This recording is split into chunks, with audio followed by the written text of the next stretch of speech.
Today, I'm joined by Athenian Stranger. He is a famed Twitter space host, a philosophical maximalist, and the gray eminence behind the Underground University project. Welcome, Stranger. Thank you. Thank you. It's great to be here. I really appreciate this. Thank you so much for coming on. It's I've kind of followed your rise to fame among our circles for a while, and I'm very happy that you agreed to come on. And I feel like you provide. I wouldn't even call it a service. It's a certain mediation with forces that are older and more profound than many things that exist out there. So I think it's absolutely invaluable the type of deep dives you do in your spaces and beyond, and with Underground University. And I guess my first question to you is that you essentially teach the classics now to different people who are interested in them in an anonymous capacity. And I wonder, what is it about the classics? What type of information is so underground? Or why is it behind an ideological curtain? Like, what do the classics teach us that is so unsayable nowadays? Yeah. So, so a lot of that comes from what is written essentially on the website that we have, the Underground University, sort of behind the veil, because it's become very difficult to get a reliable education at all.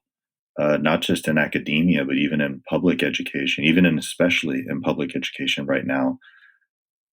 And so when I came to Twitter, I wanted to just post content as far as, you know, my expertise, which is the great books, the classics. Um, and that became very difficult really quickly because you get attacked from all sides, except for the orbit that I'm in with the frog Twitter guys. They're just amazing.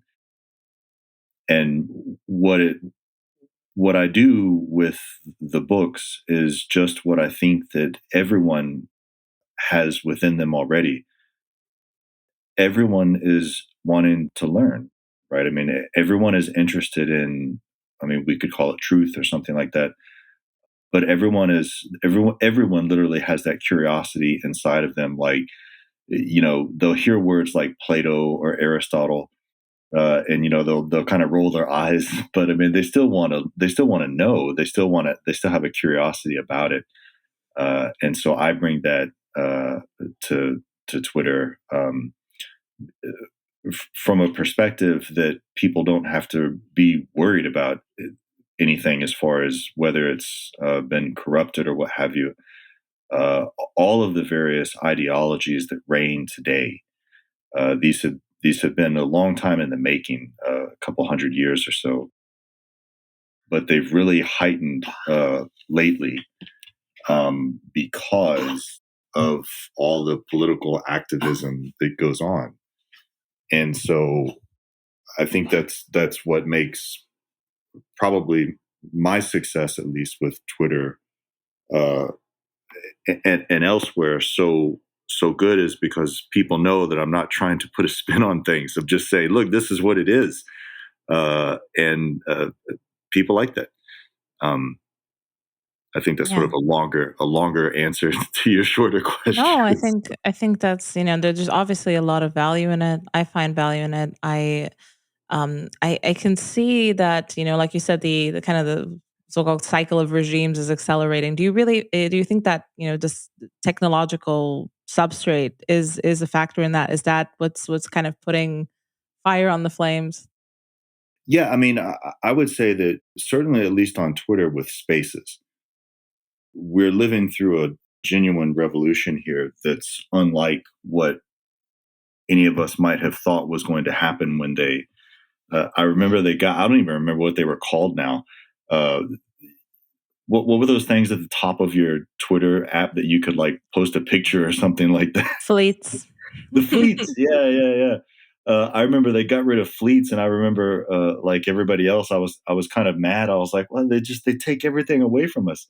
And the next thing you know, they gave us spaces, and I just thought to Yeah. myself, "Well, this is interesting." And so I would just open one up, and next thing you know, you're talking to people all over the world. And it became immediately obvious to me, at least, that this is an amazing opportunity to really be able to share whatever expertise you may have, anybody, right, on any topic, with other people, to hopefully at least get away from what most of the spaces have become lately. For instance, with all of, I mean, you just look at the title of some of these spaces and you're like, oh, okay, I'm not even going to go in there. Uh, but me and a couple other people, one of my one of my very dear mutuals, ancient philosophy. We host a number of these things where we'll pick a topic, we'll pick a philosopher, or we'll pick a question. I mean, we'll make it as broad or as narrow as possible, and then just really explore it all the way down. And in many cases, for instance, with the Greeks, to the language of the Greeks, right? We'll dive all the way into the etymology of various words, like in English, happiness and stuff like this, and all those sorts of things. So Yeah, it's an incredible canvas, especially for also for kind of disseminating information because it just feels a bit like a new frontier. I don't know how regulated this stuff is. I know that there are certain kind of famous spaces that were recorded, and then the information therein made its way to more problematic consequences and stuff like that. yeah, Uh, but I feel like, your average space, especially something that's like very thematic, like, okay, I don't know, whatever, Plato's Republic or something like that, wouldn't necessarily attract that type of stuff. People wouldn't be like preying on it to extract some damning, stuff to then publish. So I don't know. It feels a bit like a wild west at this point, and that's an opportunity for people kind of with a dissident strain, people who want to talk about stuff that's not. I mean, stuff that I've heard in spaces. I even on this podcast would be sometimes hard to. I don't think I could put out just because it would be taken down immediately. And yeah. I mean, it's possible you might even have heard something that I would have said that would have been taken down. I mean, I've had some rather epic. might be. I've had some I epic blow ups from recommend people. Yeah, Night Owls with current yeah, future Moldavian citizen and Nightmare Vision. Very good. yeah, yeah. That's the one All, I also catch in my stupid time zone. That's why as well. yeah, I mean, you ought to keep an eye out for another dear friend of mine, mutual, Prodigal. He's great. You'll see him pop up in some of these enormous spaces because I mean the man is just an incredible wealth of knowledge. But once he gets going, it's just hilarious because he has a way of just providing just enormous amounts of information, but also in a hilarious way, sort of kind of punching back at people, right? Because I mean, at least you know, the people I'm friends with, and certainly myself, we find ourselves on the receiving end of this weapon that they've turned social media into, if it wasn't always a weapon, to censor us, to ban us, to try to destroy us personally. These people, I mean, they would literally celebrate in the streets if they could. I mean, literally destroy our personal lives. That's why I get so furious when I hear people, even who are supposed to be conservatives, trashing anonymous Twitter because they have no idea the invaluable things that are happening, particularly on anonymous Twitter. I mean, me and a handful of other people. I mean, you could sort of run down the list. I mean, people like Zero H.P. Lovecraft, Raw Egg Nationalist. I mean, just go down the list. These people are providing just an amazing amount of content that, for whatever reason, politically speaking, if they were to, be known, if it was to come out who they were or whatever, I mean, of course, people would try to just, the people who don't like them would simply try to destroy them. uh, and they would do that to all of anonymous Twitter. So I hear stuff like, Jordan B. Peterson equating anons with, trolls, and that's such a logical fallacy. You almost have to ask yourself, has someone, like, why would anyone say that? I mean, that's just such a ridiculous slander. But you hear it all the time. Yeah, yeah. There's definitely a big kind of backlash against anonymous Twitter at the moment from the so-called, I guess, former IDW, like intellectual dark web types. I think Jordan Peterson, I feel like he kind of built his whole career on the fact that he was willing to, say the truth at an uncomfortable moment. The fact that what he considers to be true, that don't compel speech. The fact that he draws a line just one step behind that, and says, okay, everything from here on out is a lie, is not truth. That's a bit controversial to me as well. But I can kind of see. I feel like he's put out all his best stuff, and he has been inspiration for a lot of people. So I think he's a good influence from that perspective. But he's not good on the he's essentially a liberal. That's I feel like the problem here, and the liberal in the sense of you know a lib, and he really has those blinders on where there really is um the everything that's outside his so-called truth bubble is kind of anathema. The fact that he doesn't see that that's just the way the system works, and it's all nested bubbles all the way down. um that's a big problem, but I feel like yeah, that's kind of his brand. Yeah, I think what you said is exactly correct. Everything from the fact that he sort of built himself on speaking in his own name, and risked whatever it was that he could lose. All the way to the point that he's fundamentally always been someone of the left. That's generally speaking how all academia is. They're just surrounded. I mean, they're surrounded by that so much. I don't want to. I don't want to say that they don't know any better, because at some point you have to think. I mean, these are intelligent people.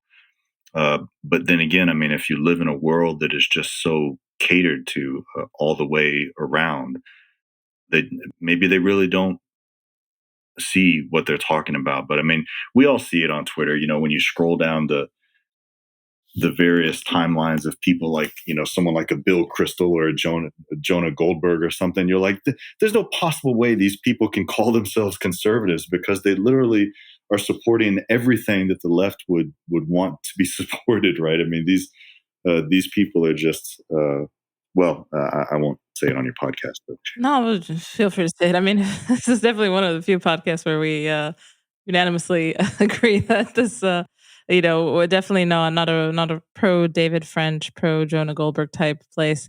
Yeah, I mean, I yeah, maybe that's also I was just yeah. trashing French this morning, because he tried to he scribbled some recent article about Elon Musk and Tucker Carlson not understanding the First Amendment and how it applies to Hunter Biden's laptop, and I'm like, there is no possible way you could be this dumb, uh, you know. But I don't know. I mean, I think that's one of the things of human nature is that. I mean, you look back in history, and it's just filled. I mean, you can go back as far as you want, all the way to Herodotus or Homer, and you'll find people who are always willing to sell themselves to whatever the highest bidding is, and they'll betray. Well, I mean, they won't even have any principles whatsoever. These are unprincipled people, and they will sort of sell themselves to whomever, for whatever, really. Yeah, they're definitely just kind of wearing the skin suit of some kind of Reaganite idea to destroy everything that's vital and good in the new right, or the relatively potent strain of the right that everyone seems to be gathering around now. And that's kind of it. I think he was, I think, appealing to the fact that there's a distinction between private enterprise and government. And I'm like, is there really, with these immense companies like Twitter, monopolies on what they're doing, tendrils of government deep in the bowels of Twitter, just puppeting it like a meat suit. Like it's Yeah, just absolutely no, completely, and it's just so stupid too, because he's trying to make the argument that so many other people are trying to make when they say, "Well, I voted for Joe Biden. I didn't vote for his son." that's dumb, because from what we can tell about the laptop, this man was this man Joe Biden was fundamentally corrupted, in going all the way back to at least when he was in Obama's administration, right, as vice president, using his son as this vessel, to go around the world and just sort of collect money for the family, right? I mean, it's just, and so these people that ignore that, they'll try to say that it has to do, with what Twitter as a public or private company can do and cannot do. And it's like that is absolutely irrelevant when it comes to the possible crime that is being addressed here.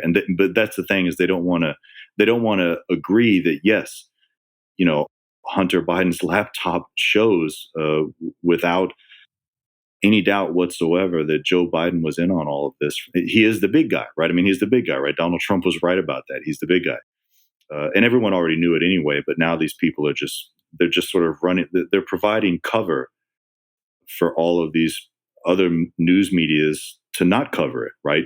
So the more you have some jackass like David French, or probably any of those pedophiles at the Lincoln Project, the more they can, trash Elon Musk or Tucker Carlson, the more that the regular mainstream media doesn't even have to address it, right? They're just like, oh, that's just some weird anomaly that's happening on social media or something. So, Yeah. How do you feel the vibe shift? I mean, these are, you know, like you said, the mainstream media is trying to downplay all this stuff. It's like they're trying to wave it away, but they're also at the same time like paddling like crazy under the surface to try to do damage control. How big do you think this thing is? Like, Musk taking over Twitter. Seems like signs are trickling in from all over high places that people are kind of starting to understand, maybe a lot of the implications that classical philosophy teaches us. What do you think is going on? And is the trend positive for us, or is this just kind of another speed bump for global neoliberal takeover forever? I mean, we'll see. There's a number of things about this that are, you know, at the very least, very concerning. Uh, one of my friends, uh, Aristos, pointed, and he's usually always right about these things. He pointed out that very possibly what's happening is that what they're going to do to get around this whole thing with Elon is they're actually going to finally sort of create, an entirely new social media platform that'll just make Twitter obsolete.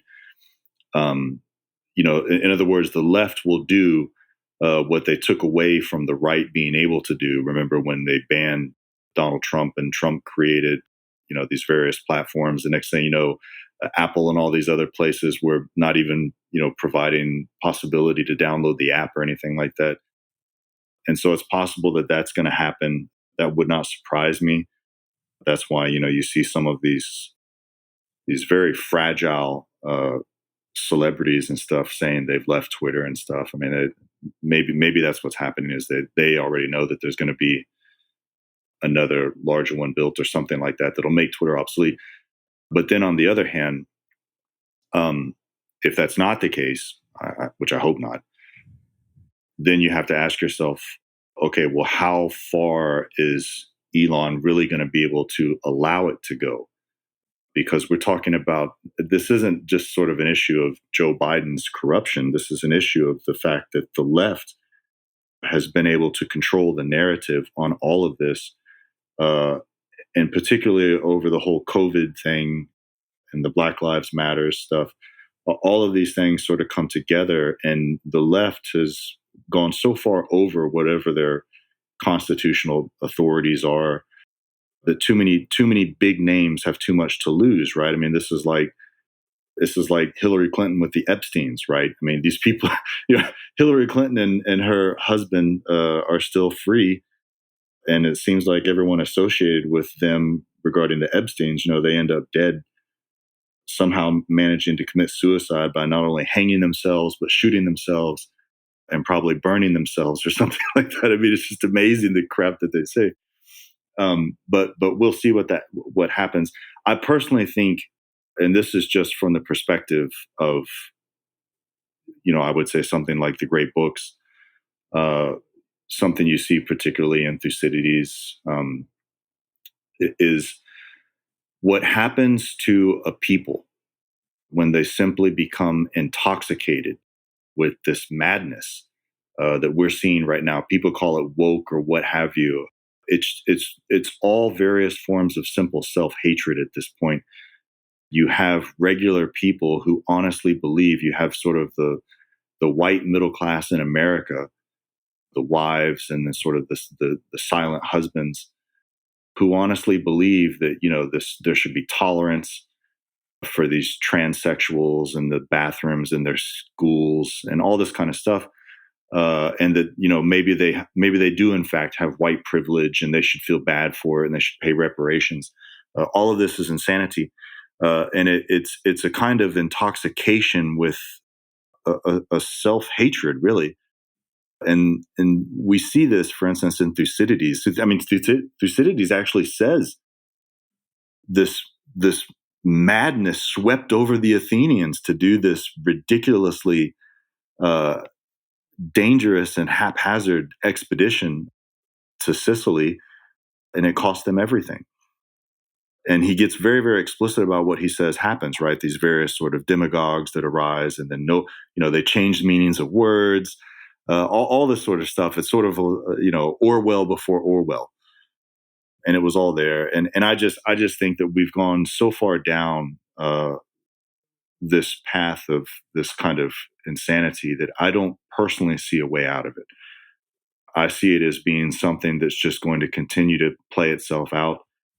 Too many very big people have too much to lose. They're too big to fail, right? And I honestly believe that the left in America, at least, the left in America would embrace something like rule by China before they would ever, you know, play by any rules that are instituted where they might lose to the right. I just don't see it happening. And when I say by the right, I mean the actual right, not the Mitch McConnell people and all of their corruption and everything like that. I'm talking about real people who are conservative. I just don't see that. I don't see us coming out of this madness, because you also have to keep in mind, and this is sort of where I come into things with the education and all that, like with underground university. Um, it only takes a couple generations for people to completely lose contact with reality. So, for instance, think about every third grader in America right now. For the last 3 years, this is all they've known. This is literally all they've known. They don't have a point of reference to go back and say, well, this is insanity. To transgender bathrooms, what the hell are you talking about? You look at anyone who just graduated high school in the last couple of years and think of your own life when you were a sophomore, a junior, or senior in high school. You were very, very influential, right? Or you could be influenced very easily to, want to go off to college to study something, right? Because young people always want to make a difference. They want to be devoted to something that's larger than themselves. And if you have all these kids who honestly believe that America is fundamentally racist, even and especially if they're white, that's what's so hilarious about it. They will go off and they will become these majors in these activist programs or these climate change, foaming at the mouth sort of people who really believe that by making cars illegal, that America is making gas cars illegal, that somehow America is going to lead the way. We won't be leading the way into anything except our own destruction. Um, but that's what happens, right? I mean, and so it takes actually less time in a people's history than we've actually been through since COVID and all that kind of stuff, or just the insane reaction to the left of Donald Trump in general. It takes far less time than that, as shown to us in history, for an entire people to just be completely lost. And I think that certainly in America, at least, we are completely lost. And to the extent that other people recognize it, they just sit quiet about it. They don't say anything because they're afraid, and understandably so. They're afraid they're going to lose their jobs because they see people losing their jobs. They're afraid they're not going to be able to, pay the mortgage for the house they provide for their family, not going to be able to put food on the table. And understandably so, because that's what the left has done. That's what these check marks on Twitter have done. That's what these people like David French, Bill Kristol, that's what all of them make possible. Sort of the subversion entirely of the right from within the right. Um, and that's where things stand. And so to see, or to get back to your original question of what you think the vibes are, um, that's where I think the momentum, at least, is going, is certainly to sort of inundate us and just sort of just destroy any vestiges that's left of that, so that every elementary school in America will be teaching more African studies than they would be teaching mathematics. We are American students already operate well below their grade level at the math they know, but yet we're supposed to add on top of what teachers teach them things like gender and African studies and these sorts of things. And that's already instituted, and they all own the institutions. The left owns the institutions. So just a change in a president is not enough to fix these sorts of things. Uh, just to be able to fix what has happened in the past few years would take generations, I think, decades easily. But we see no change in sight, and that's what frightens me. That's what I'm concerned about. Yeah, this it's really interesting because you obviously you bring back kind of historical parallels and the fact that this isn't the first time we've seen something like this, but it is the first time that the left or those kind of the forces, those kind of entropic forces that animate the left have these incredible tools at their disposal, and they've been using them systematically, consciously since at least the 1960s. What I mean by that is media. I mean, I've been indoctrinated in left wing thinking since I was a child, just by watching, essentially American productions. I speak this way because I've watched a lot of television. This is the way people on That TV speak. Yeah, and I So would I would just simply add real quickly to that that's what's so funny about seeing these American journalists get orgasmic about the what's happening in Iran, and also what's happening with the soccer people or whatever protesting and stuff, the people protesting in China. They act as if somehow America is not more propagated, doesn't have more propaganda than any other country in the world except maybe North Korea. We're just comfortable in our propaganda. That's the reason we don't see it. We think that we have choices and stuff like that, but then we don't realize that it takes someone like a Donald Trump to come along and remind everyone that the news is simply fake. And now that curtain is being sort of pulled back. But anyway, I just wanted to add that because that can't be emphasized enough. Is that America as a people is far more propagandized than any other country in the world. Just think about the number of big pharma commercials that you see constantly, going directly to uh, ordinary Americans, skipping over the doctor altogether, so that the people will go to their doctor to ask for these medications. I mean, it's just incredible. But anyway, I'm sorry I sort of interrupted you there, but please go no, ahead. no, it's I live in an offshoot of the empire, and it's probably partly as bad as that. It's just we haven't gotten the gear up. We haven't gotten things up to that speed. I don't think you can have supplements advertised on TV, but I don't think you can have actual. I think this is EU regulation, not necessarily a bad one. But yeah, it's an insane degree of things speaking to you, consuming all of your available attention, essentially robbing you of a big part of your humanity, which is just, being bored and focusing and kind of relaxing limbically in your surrounding. Like it's, That you know, is such an important good and amazing point. And that gets back around to everything that sort of defines my existence, certainly on Twitter, is how are we supposed to slow down in this world that is so fast paced? And it's only teaching us to be more fast paced, right? Because I mean, that's how the social media is, that's how they make us addicted to it, right? Is you expect immediate returns on things. I can still remember when all you had to worry about was receiving, question mark, question mark, question mark in a text if you didn't respond quick enough. Now people will absolutely go insane if they can't find a YouTube instructional video on how to do, whatever their math assignment is or something. Or the various philosophers, right? They're like, well, okay, that's great. That Plato's Republic is 500 something pages, but does that come like in a Cliff Notes version? And actually, not even a Cliff Notes version. Does it come in like a little 2 or 3 minute video on YouTube that sums it all up for me? Because that's the dumbing down of everyone, right? That's what needs to be emphasized with the embrace of the rapidity, the fast pace society that we're living in. That's only increased. That's the whole point of social media. Is it increases the rapidity with which we fly through life, and the more that gets increased without people being aware of it, we simply become less thoughtful. I mean, it's just to me that's obvious, is that we become less thoughtful because we immediately think, well, hold on, I'll ask my friend about this, or I'll ask my friend about this, right? It's like everyone knows someone who can do it for them, and it doesn't matter what the thing is, you know, they're gonna defer to them, and so we all become less thoughtful because of that.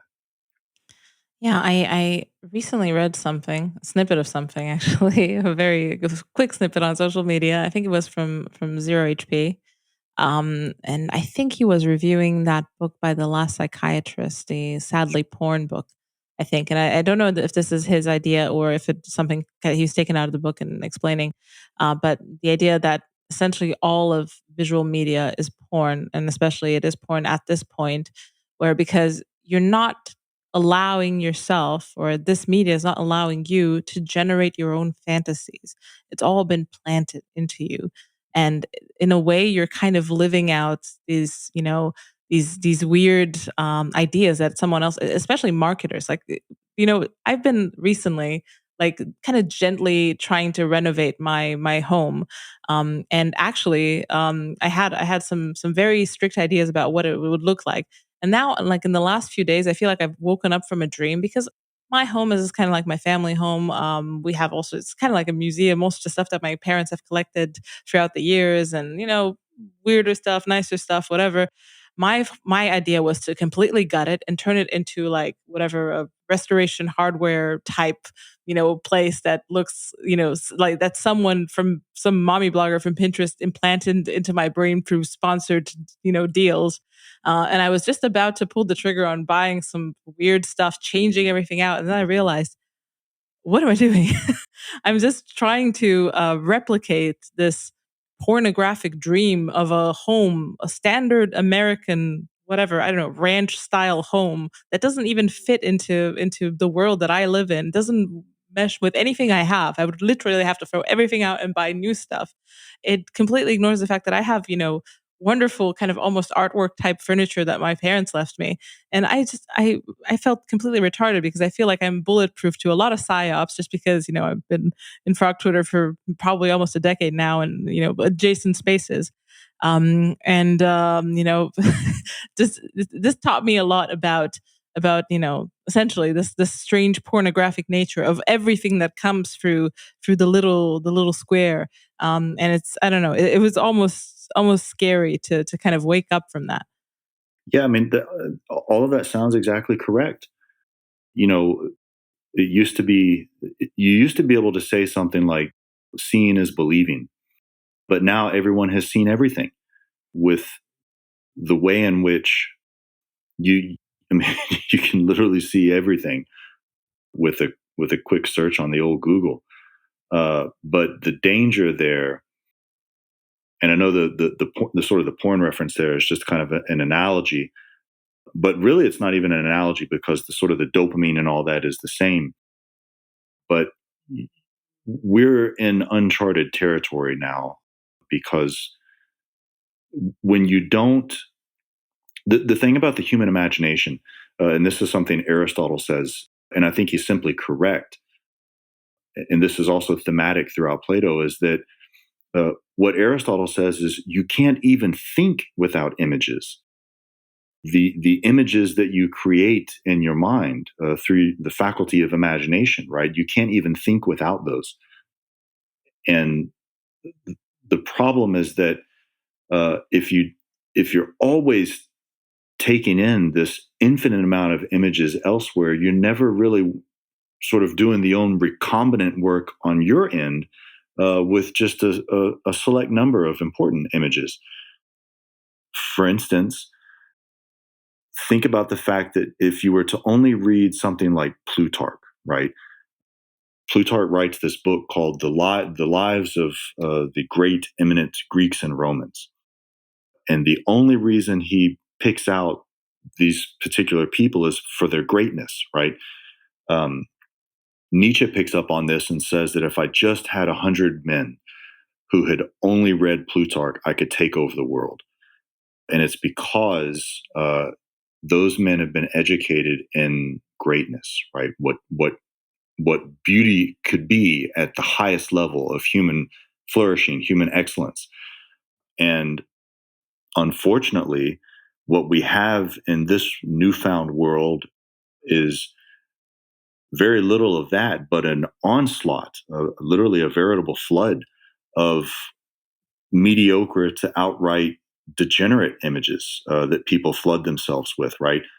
Anyone who has ever been in any group chat has experienced this. Certainly any woman who's ever been on a dating app has experienced these sorts of things, right? I mean, you're on the receiving end of images that you don't want to see. And then it's like, oh my God, now I can't unsee it. We laugh, we laugh because we realize that there's truth in it, right? And that's exactly the problem is when you can't unsee some images because they're so extreme of what you don't want in your mind, they pull down all the rest, right? They bring you back down, right? Some people would call it realism, like, well, looking at the body of a blown up corpse, that should sort of ground you back in reality or something. And I mean, yeah, true. But also, if you stay focused on just pictures of images, right, of great leaders, great generals, great heroes, right, really, then you'll even be better off. And this gets even really worse when you think about the youth, because the youth today, and I always tell this to parents, parents are amazing at being able to blind themselves to what's really happening in their own house. Um, Parents will literally think that their kids have not seen porn or they wouldn't be looking at these kinds of the most outrageous porn. And I just ask them, I say, well, does your son or your daughter have an iPhone? And, they'll say, yes, of course. And I say, well, it's already in your home. Everything you never want them to see is already in your home. And the thing about the youth is that, and this is what makes them so great, right? It's sort of a double edged sword. They have that willingness they're daring, right? They have that sort of that they want to push the envelope, right? And that's a great thing about them. But it can be very dangerous when you combine it with a situation of something like pornography. And then, sort of like what you were saying, is that they've seen everything. They no longer create their own sort of images. They're just living out fantasies that they've already seen, probably over in abundance, other people performing, and they will expect that in their own relationships, right? And so, next thing you know, we've got generations of young people now who are already that's already reality for them, and we don't know what's on the tail end of that, right? We're in America living under the kind of a gerontocracy, right, of old people. We've got this 80-year-old president, you get 80-year-old senators, 90-year-old senators. Well, they're from a long time ago, right? We don't know what it's like to live under the rule of people like the youth today who have this newfound discovery of the most amazing human degeneracy possible. So again, completely uncharted territory that we don't know what's on the other end of it. It's probably going to be like a present from like a grandparent or something where you just don't know what's inside of it, but you're probably not going to like it. It's probably not going to really have anything to do with you. And I worry about that, and that's where I point to the fact that, again, the best solution, certainly the time proven solution to all these things, is to really go back to something like the classics, to really reteach people how to set aside time in their daily life, no matter how busy, to take seriously the business of reading good books. Because in a world filled of bad things, of evil people, monsters, really, you're not going to find the heroes you want looking around you, right? We've already seen everyone collapse. Everyone literally has bowed the knee, right? I mean, you watch all the football players, take a knee for the national anthem and, hold up a fist for Black Lives Matters, all this kinds of crap. So these people are not heroes, they're cowards. So where can we find real heroes in a world that doesn't have any?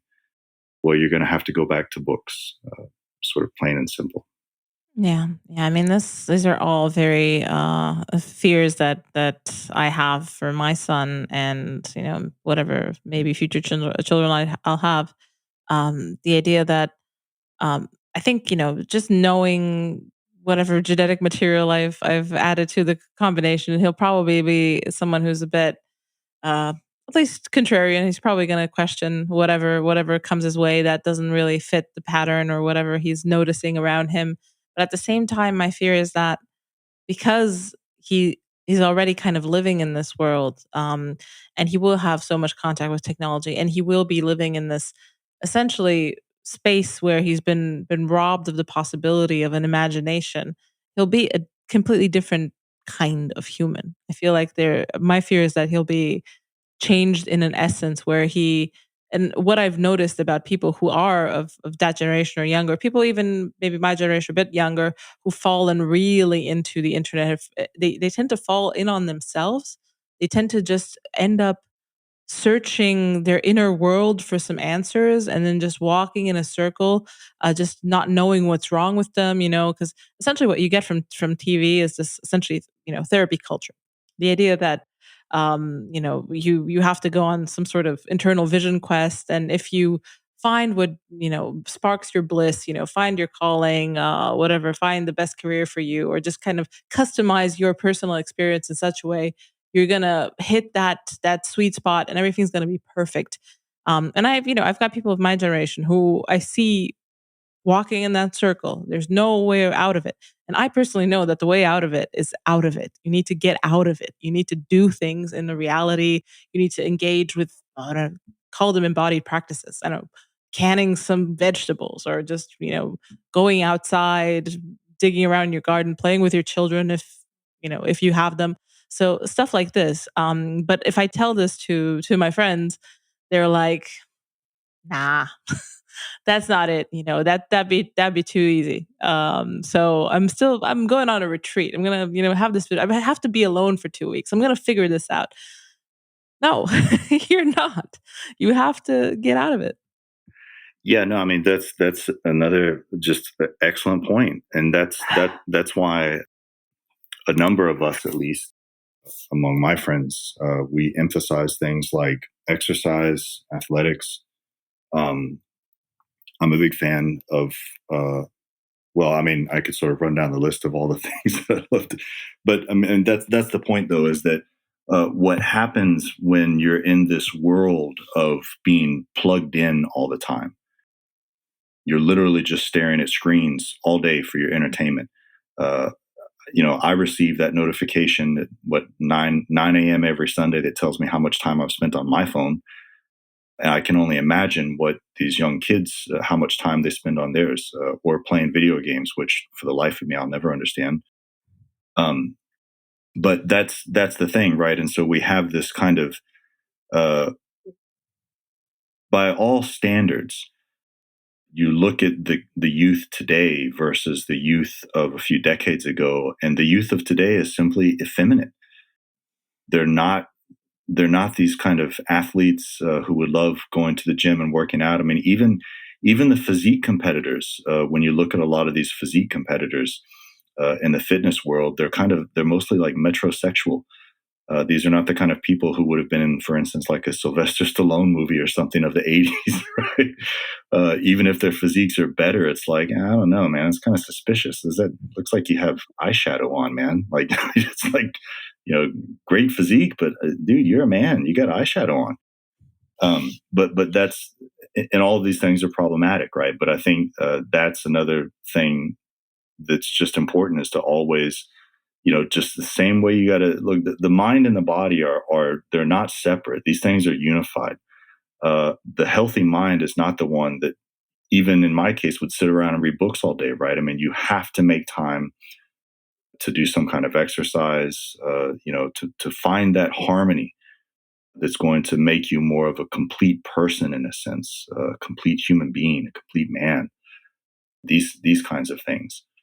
Um, but yeah, I worry about that because they've found a way to really monetize having kids and everyone really plugged into social media 24/7. So it already is, in many respects, sort of the pod world, right, where everyone's sort of in their pod and stuff like that. Yeah. And the I think that the effeminacy seems like a symptom that is everywhere, but it feels like it's psychological on the one end, but it also feels like there's something in the water, and I mean, depending on who you believe, there's literally something in the water, but it's um I don't know. It feels like it's just like we're evolving very fast in that direction.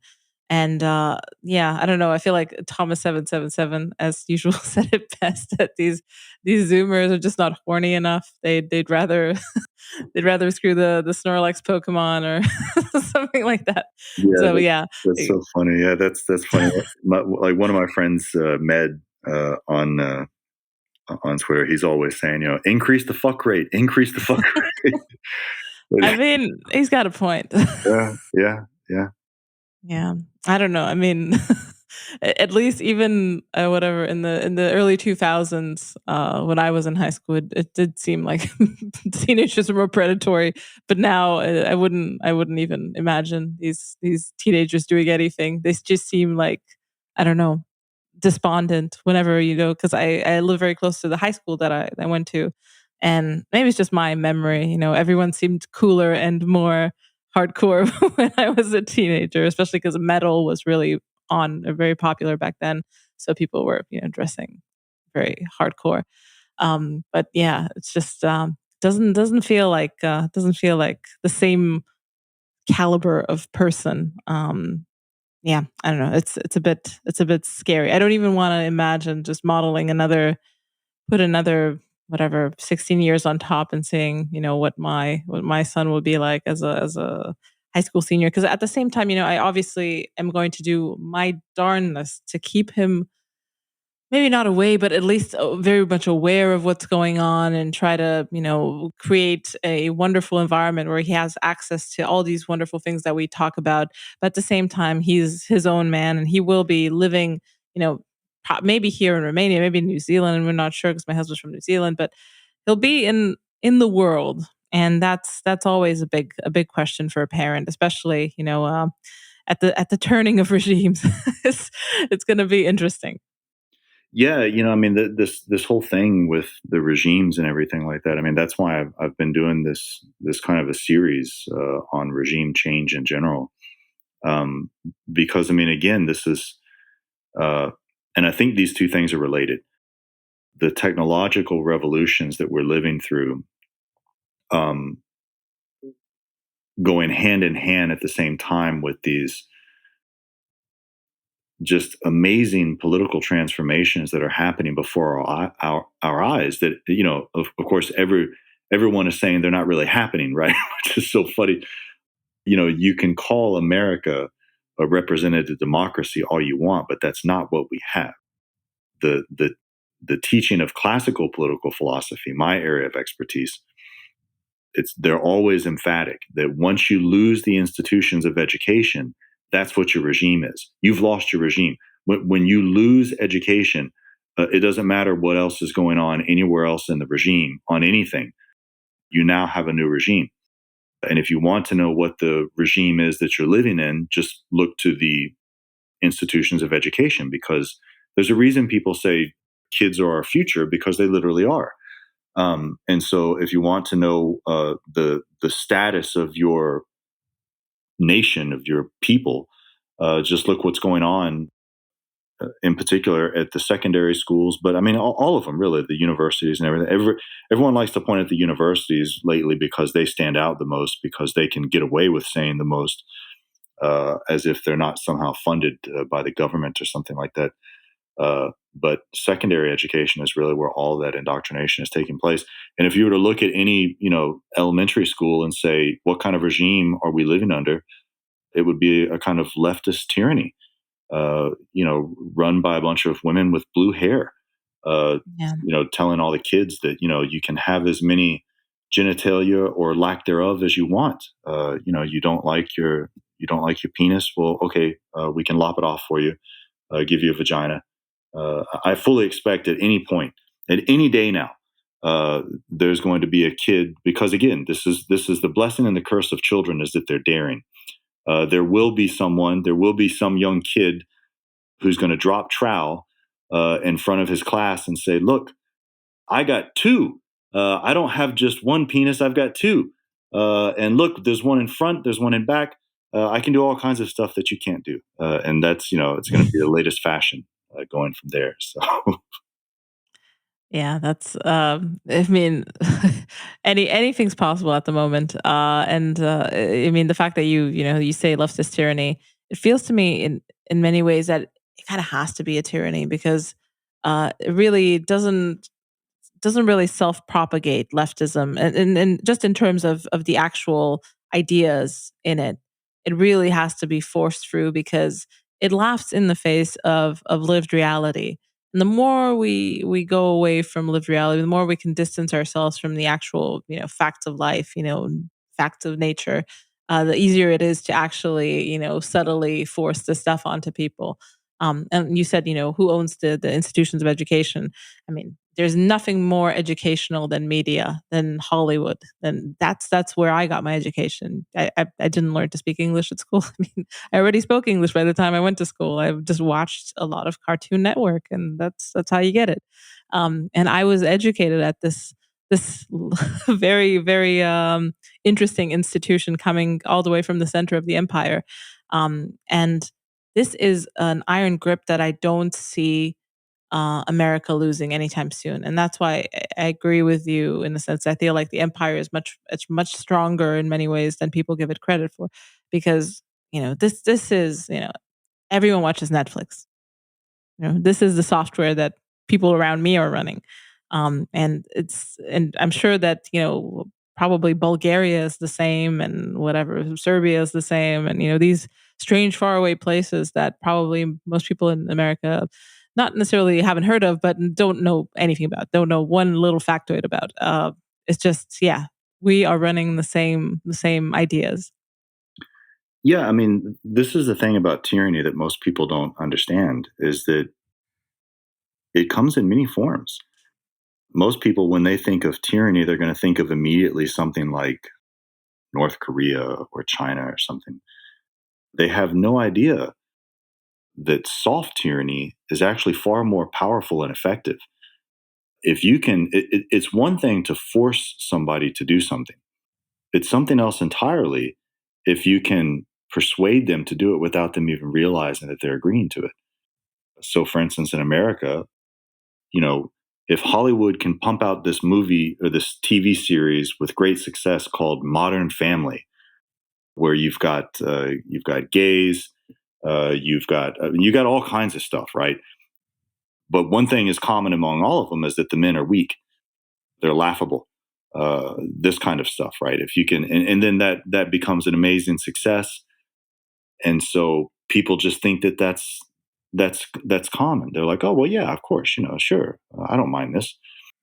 They never think for one moment that it could lead to something like the demand that children, go see. What is it? The tranny shows. I forget what they call those. Whatever the Yeah, tranny. drag queen story Yeah, hour. yeah, yeah. That, like, the drag queen story hour. They never realized it could lead to that, right? I mean, the slippery slope is in fact real, but not, all of these things didn't happen overnight. That's what needs to be emphasized. Sort of like what you were pointing out, going back to the '60s. I mean, we could go back even further. Really, at least in America, we could go all the way back. Uh, well, I mean, I guess you could go back to the late 1900s, late 1800s. I mean, uh, but really, I mean, this stuff has been going on for a very long time, and even at the highest levels, right? I mean, when we have these presidents who were former presidents of colleges, right? I mean, they were thoroughly Hegelian. Well, anyway, I wouldn't get too nerdy about it, but that's the point. Is that Yeah. this goes back a long way. There have been a number of separate foundings of America. There wasn't just one set of founders. There was the initial founding, then there were refoundings. Certainly the Civil War was a refounding. Certainly LBJ with his New Society was a refounding. Certainly FDR with his New Deal was a refounding. And I get into sort of, I've had to learn from some of my friends about this. I was very emphatic that Obama was another founding, basically a fourth founding of the country. But some of my friends made a very persuasive case that it was really George W. Bush, I think. And it turns out he wasn't the nice guy that everyone thinks he was. And I think there's a lot of truth to that, because he did some really insane things. But I don't know. I mean, sort of like, which person do you dislike more, Bush or Obama? It's really hard to say. I guess you sort of have to take the two of them together because they destroyed the country. They destroyed the country so thoroughly, to the point where we're sort of living in Barack Obama's fourth term. But you know, now I'm sort of rambling. No, no, it's all good. It's expected on the podcast. They do seem now, just obviously in hindsight, to be very much creatures of the same era. They're almost, maybe it's, history becoming a bit blurry in hindsight, but it's just they seem like, they could be best buddies looking back from our vantage point at the moment. And I think the point you make is extremely good about the founding, and essentially the founding is just the solidification of um, ideas that disappear and are taken as common knowledge, or as common sense, once they are absorbed into the body politic and into people's minds. And I feel like that's, I think at Extra Dead JCB, credit to the for this. It's politics is just religion that people actually believe in, and it is. I mean, that's the caliber of these ideas. Assumptions about equality, assumptions about race relations, female and male. I mean, the very fundamental day to day things have been completely upended, where ideas that your grandmother held are essentially eh, tied to Hitler now. Just saying that is just like, oh, it's crime stop, wrong think, Hitler. Your grandma was Hitler. Don't think about it. Everything that started from this, from the new founding onwards, that's the only thing that matters. And it's the profound adoption of all this stuff is quite shocking, and I don't think it would have happened without the wonderful world of media. Yeah, for sure. I mean, that's. I mean, there's no doubt about that. One thing I would just sort of add briefly there is that, politics being religion that people actually believe. Um, I think there's even more that can be said about that, because that's a good statement of where things are.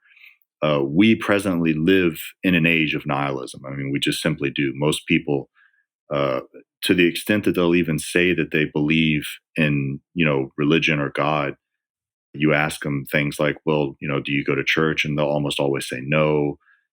And they've sort of made it their own religion, right? They say things, at least in America, you'll have Christians saying, well, I don't need a church to mediate between me and God. I just anything and everything to sort of change the meaning of what religion is. because for all practical intents and purposes, they're no longer believers in the same way that even their own parents were. And so, what happens when you have uh, circumstances in which most people don't really know what to believe anymore, right? Because science has been, at least it was, so powerful until Dr. Fauci came along. But what happens is that you're never going to stifle that about the human heart, the human soul. There is always going to be, it's simply within the nature of human beings to desire something that transcends themselves.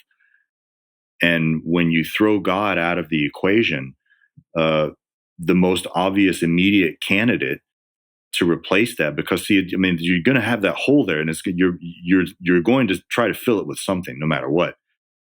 And the immediate candidate to fill it with is politics, because what does politics do?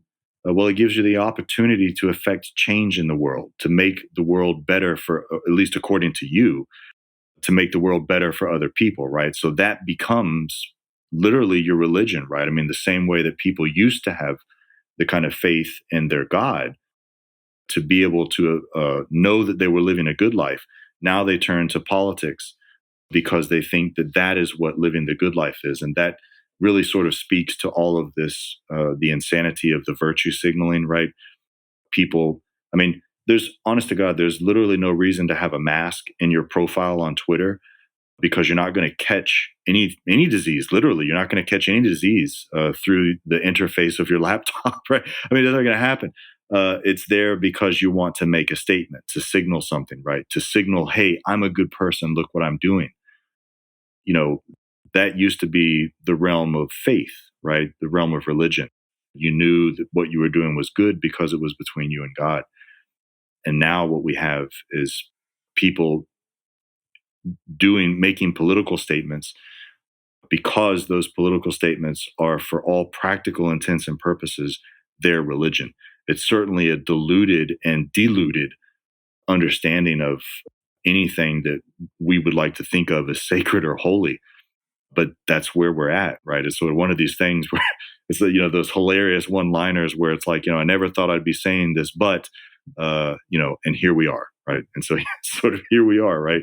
We got people with their bios on Twitter that have like the little needle emoji, the mask emoji, the black fist emoji, the rainbow emoji. It's like, okay, so that's the kind of person I'm dealing with now. Okay, all right, good to know. Good to know. Yeah, it's the nihilism really. There's not really any other way to describe it. Just I feel like I watched a Netflix movie recently. I keep trying to remind myself what exactly the name was. I think it's like something like The Luckiest Girl or something. It's like a Mila Kunis. It just came out. So I just watched it recently. And it's essentially kind of an awful's fever dream. It's about this girl who was raped by rich frat guys, in a strange kind of blurry alcohol infused thing. And then also school shooters are involved. So she gets together with the misfits of the school shooters, obviously kids who have been bullied by these, good looking, Chad like, powerful masculinity type men who deny raping her up till the end. But then she works at the New York Times. Obviously, there's so many layers of this stuff at it. And I just, I watched the first 5 minutes and I realized what direction it's gonna. I had to hate watch the rest of the 90 minutes, and it was, it just kind of. I had that feeling just throughout this, like, what exactly is fueling this woman? It's the only quality to her life was this feeling that she had to, I don't know, climb the ranks at the New York Times. She was working for New York Times Magazine and she wanted to move to the New York Times proper, and she kind of set it up so that, that if she did this, everything would fall into place. Forget about the rape. It's just like, I really want to be whatever, a very powerful woman yelling at people on the phone. I think that she actually says that throughout the movie. And I thought, this, if I had seen this movie maybe 15 years ago, I would have been maybe inspired by her, careerist's edge. And, she's obviously positioned in the movie to be kind of this aspirational person. Obviously, she's got, emotional issues and trauma and stuff like that. But her overcoming her rape is also her climbing the ranks of the New York Times. This is obviously, I do not recommend this movie. Do not watch this movie. I'm just saying that I felt that, it was such a layers upon layers of the same nihilistic bullshit. And at the end of the whole thing, I think she gets the job. And even within this glorified position that she's in the movie, it just feels like, you know, absolutely nothing. And even with the best of marketing, the best of shine, it just seems like the most retarded thing ever. I think she takes down one of the rapists who's in a wheelchair or whatever. The other two are dead, shot. Anyway, it's absolutely retarded. I'm sorry I went into like completely digressed, but it just feels like this is kind of like a religious object. They're really trying to sell this to you, and it falls flat. It sucks. All of this stuff sucks massively. And I can see people, people who haven't gone through life, who don't know that this stuff sucks. It might appeal to them, the idea that you're this skinny, beautiful, designer dressed woman working for the New York Times, sounds like a great thing until you are that person, and then you see it's absolute shit. It's just another job. Yeah, I mean, the thing I would say about nihilism too is that um, most people talk about it um, as if it's something that they either are 100% already on board with or vehemently against. Very rare is it for people to say the truth, which is all of us are complicit in it in some way or another, simply because we were born into this. The fact that we could watch even episodes of something like I was mentioning previously, Modern Family, where it's not as extreme disturbing as like what you're talking about. But but that's the thing is, I mean, most people don't understand that while it's true that nihilism is something of a technical philosophical term, the best way to understand it is how Nietzsche presents it when he says that it's simply a kind of disorientation. Uh, and what he means by this is we no longer know how to say our yeses and our nos with principle because we just sort of don't really know, right? That's the problem. And so all of us are kind of disoriented in a way as I mean, look, that's how we end up in these long debates, right? I mean, we've seen them on Twitter where people will say things like, there was some famous tweet that some jackass did where he said he's supposed to be a conservative too. He said something like, it's very easy to say that the drag queen story hours are not good, but it's hard to give a reason why or something like that. And I was like, no, it's not. You're a nihilist. He doesn't even understand that, right? Because when once you've lost root or connection with the strong principles, and I wouldn't even use the word values for very important reasons. Call them principles, call them virtues. Don't call them values, right? They're not neutral. They're not like a deck of Pokemon cards that you take out of your back pocket and trade with someone else or something, that you stake your life on them. But once you've lost the ability to have the strength of either a definitive yes or no behind something, uh, at least according to Nietzsche, and I think he's right, you're in the realm of nihilism. And we all can relate to that, right? We all know what it's like. And these are the kind of things that affect us in our daily life. These are the kind of things that, would pop up. For instance, I keep going back to the dating apps because I think they're such poison. But dating apps, right? I mean, they're basically one night stand apps. And you wouldn't necessarily go on a first date thinking that, you're going to have a one night stand, but then you're in the situation and it's like, well, um, you know, whatever. And then it happens, right? And it's like, okay, you know, that's a characteristic of nihilism, is not being able to have that kind of definitive yes or no in any of our sort of daily activities. And just like with the political discourse going on, right? If you see, for instance, a family uh, of people that are either, gay or transsexual or what have you, uh, the thing in America that everyone is supposed to live by is, well, I mean, it used to have to live by it, was that, just don't judge them, right? Now it's gotten so much worse. You actually have to go congratulate them. Is what that's sort of the unwritten law, right? That's what they want to make into a law. That's why you have BLM people going into restaurants demanding everyone hold a fist up and say Black Lives Matter, and none of them go to jail, right? But they'll ruin your evening. Um, but that's the problem.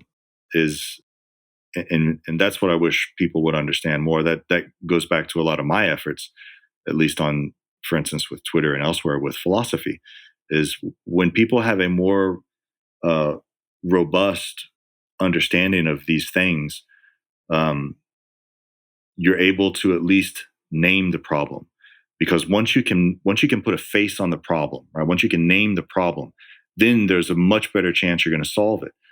But when people don't even know how to describe the problem, right? They just sort of have that sense that something's not right. You're in a much worse off position as far as being able to solve the problem. Yeah, that's a very profound point, and I feel like because our cultures kind of drifted into this very verbal direction and very kind of image based verbal direction, it's you're kind of the burden of proof is essentially on you to verbally explain why something that you instinctively recoil from is wrong, and then with this type of stuff, it's going to be hard, and people are just kind of they've been trained to ignore any sort of impulses, and say, okay, and this is some kind of atavistic bullshit, and then that's wrong to think that stuff. And like you said, this movie that I saw is kind of an extreme example of this. And now at this point, at the point that I can kind of safely say, okay, this is repellent. I recoil from it and I don't feel bad about it. But like I said, there were phases in my life where I would have maybe known that there was something off about it and not really, it wouldn't have been clear to me. It was just like, okay, yeah, this is something is wrong here. And there have been moments where I would have been, yeah, you go, girl. This is exactly what you should do. This sounds great. So yeah, I think it's yeah, this absolute confusion with how things should be. So yeah, I mean, you're doing God's work in that sense, because yeah, this people have thought about this for thousands of years, and they had much clearer ideas about this thousands of years ago. Yeah, that's what's amazing is people don't realize when, for instance, you hear that phrase, "Live your best life." Uh, I mean, that's just it's a silly slogan, and I've never heard it used except when people are doing just really dumb things, and like that's what they say about that Lizzo woman who's probably got she probably can't feel her feet because she's so overweight. But they're telling us that it's beautiful. She tried to lose weight. Apparently, her fans and everyone attacked her for trying to lose weight. She gained it back, and now they tell her. Everyone says she's living her best life, right? When she's playing a flute, uh, supposedly a historically sacred flute, and almost naked. I mean, for all I know, she was naked. I mean, because she's so obese, it covers up whatever little she might be wearing. And they simply say that she's living her best life. No, that's not living your best life. That's someone giving a slogan to being able to live any life at all that they want. And again, that's we're in the realm of nihilism, because if all lives are equal, right? If any possible life that one could live is equal, then there's no such thing as the good life, right? What is they would say, well, what is the good, right? And this is the question that philosophy, classical philosophy, seeks to help people provide answers for, or at least help them to better articulate the questions that are worth asking, and then spend your life pursuing them, right? You would never think, for instance, that mere pleasure is the good life, right? The life of just someone who lives for hedonistic reasons, right? Everything is just a kind of a pleasure calculus or something like that. Um, but I yeah, I think mean, yeah. Go ahead. no, I was just saying that I feel like people underestimate how much hedonism is essentially slavery to the senses. It's an extremely dependent life, and especially now with all these very sophisticated forms of dopamine management, it is literal slavery. And alcoholics know this because it's kind of a more traditional drug, but there are many other types of alcohol like things out there. Like just know someone kind of in my larger circle who is addicted to slot machines, and they're unable to work properly. They have to be at the slots, at noon every day. They're mishandling their family, they're mishandling their business. You know, that's it. That's the thing. They haven't been able to quit for years, and it's all going downhill from here. It's terrible. And this is kind of slots are nothing new, but there's a certain things have evolved to a point where even the slots are essentially kind of video gamified, and they're quite more sophisticated than they used to be, and obviously more addictive because that's the name of the game. That's the business. So it's really scary. Yeah, that's why I like using that word intoxication because it can refer to anything that has to do with kind of overwhelming the pleasures or something like that. I I saw this kid blow up at a grocery store on his own mom one time and in front of everyone. He had no shame. I mean, this was a high school kid, for God's sake. There's no way he was younger than, like, 15 or 16. And it was all because he wanted hot pockets. Like, she had gotten him she put a frozen pizza in the grocery cart, and he just exploded in front of everyone because he demanded hot pockets. And again, that goes back to that Thucydides reference I made, where he says the word that Thucydides uses is eros, an erotic madness, swooped down over the entirety of the Athenians, and just sort of they were all intoxicated with this longing for something that, if cooler heads would prevail, they wouldn't have chosen. And we see this intoxication with all of these various pleasures and hedonism, right? That's really what's at the root of all this sexual deviancy that we're seeing. I mean, they've even got I mean, it's almost like you want to. I personally wonder how much longer RuPaul will be alive. It seems like that guy has been around forever. He's been plaguing society forever, and now he's got his drag queen show there. Trudeau was on it, I think, and Pelosi was on it. Like, everyone has to go on this insane, stupid drag queen show because they want to show that they're tolerant of trannies and stuff. And that, Receive their blessings from Saint Paul. yeah, exactly. And really, that's just another madness, a kind of mad intoxication with these sorts of deviancies. I mean, that's why, in the same way that we know that alcoholics need help, and we used to know that these sexual deviants needed help. Now we celebrate them as, not victims but champions, right? That Bruce Jenner guy gets a parade or something like that. Yeah, Uh, from conservatives as well. exactly. I mean, it's That's just containment in action. I've rarely do you see something so, platonic ideal of containment. Caitlyn Jenner. it was amazing. I actually saw him. They brought him on one of the Fox shows, and I'm no apologist for Fox because I have all kinds of issues with them. I don't see their corruption too much different than the other media. But when they brought Jenner on, I was just like, what is this, a fucking joke? I mean, are you trying to work one over on us? I mean, this is, and this was recent. This was like within like the last couple weeks or something. I was like, why does anyone at this point still even care what that man has to say? And yet here we are, right? It's one of those things. It's like, here we are. We're just supposed to all pretend that it's not what it is, that it's not some kind. It's one of those things where um, it's like when you're in polite society, uh, and like someone farts or something, and you're just not supposed to act like you smell it, right? You're just like, Jesus, man, what the hell's going on here? But everyone is just supposed to, sort of pretend that everything is fine when we all know that it's not.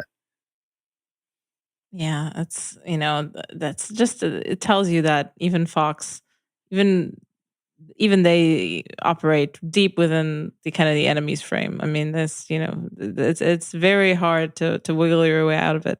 Um, I think we're coming up on time a little bit, so I will ask you the question of the show. Everyone gets this question. It's do you have any recommendations for our listeners? I know you do, but like, and what I mean is someone who might be underrated, someone who you think is an essential read, but that people are ignoring.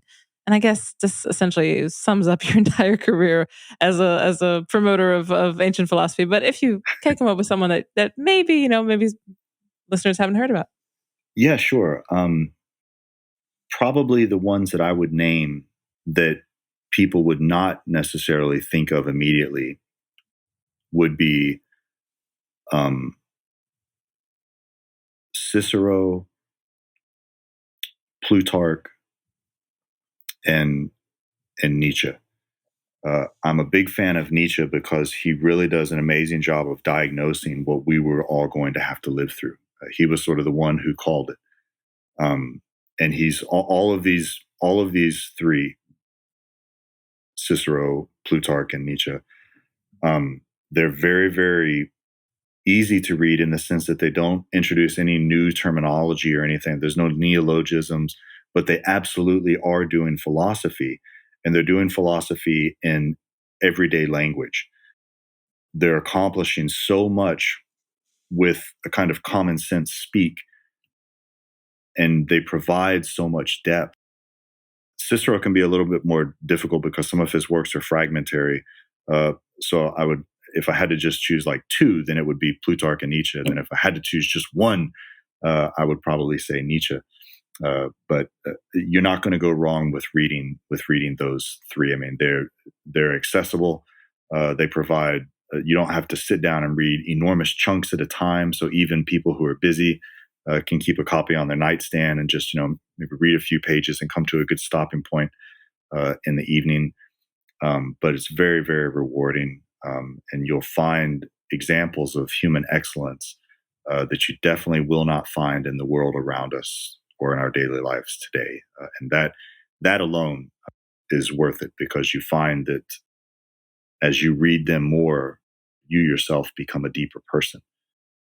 And at the end of the day, that's really the most important thing, right? Is to just become a more thoughtful person. Excellent. Thank you so much. Those are wonderful recommendation. I think we've had Nietzsche recommended before, but we have not had Cicero and Plutarch. So it's always welcome to hear new things. And thank you so much for all the work you do. I want to encourage everyone to follow Athenian Stranger at Athens_stranger on Twitter. Go to Underground University, and also please do follow the spaces. If you're in a friendly time zone, it's even better. But yeah, there are many, many wonderful spaces on subjects of philosophy and beyond. And is there any other thing that you'd like people to have a look at?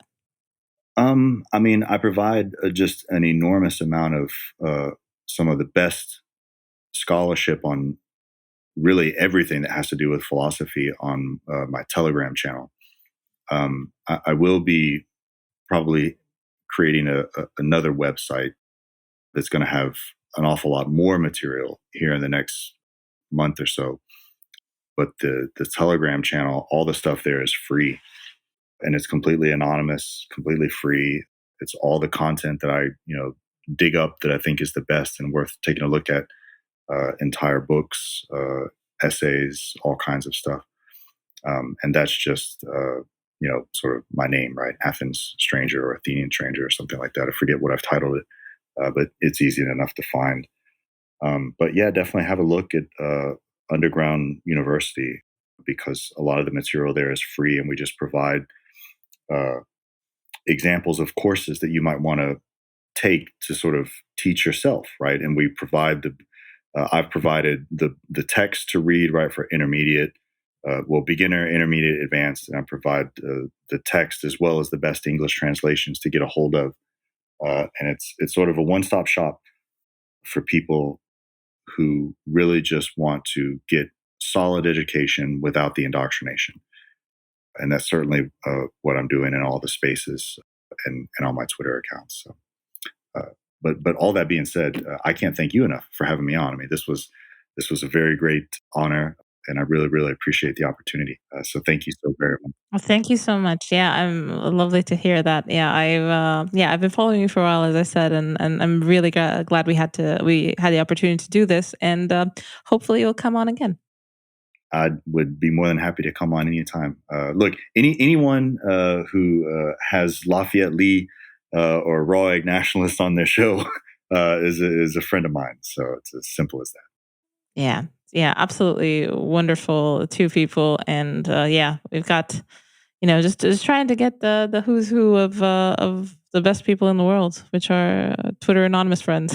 So you're definitely on that list. So thank you so much for coming on. Thank you, thank you.